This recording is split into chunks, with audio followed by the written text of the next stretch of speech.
Hörmətli dinləyicilər, bu günləri mən sizinlə danışacağım böreğin sağlamlaşdırılması haqqında.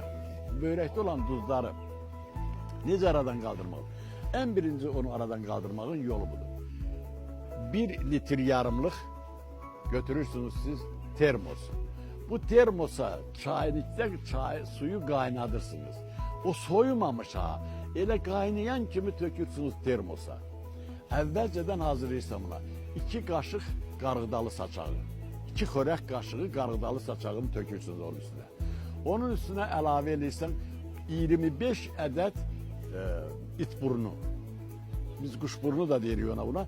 İt burnunun. Onun kızardılmışı yok. Elə kıpkırmızı olmuş çiğ halde olan it burnunu salırsan onun içine. Üstüne de daş yarpızı.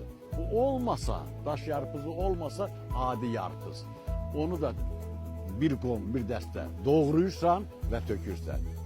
Bunun ağzını bağlayırsan, səhərə qədər dəmlənir. Bu 1 litr yarım səhər tezdəndən ac qarına tökürsən 200 qramlıq stakana, bir adi stakana.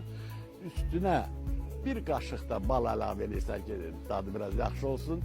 Üstüne yarım da limon sıxırsan, bax inanırsınız bunu 20 gün belə eləsəniz böreğinizi tamamıyla təmizləyəcək və sağlamlaşdıracaqdır. Bu böreğin əsas dərmanlarından biridir.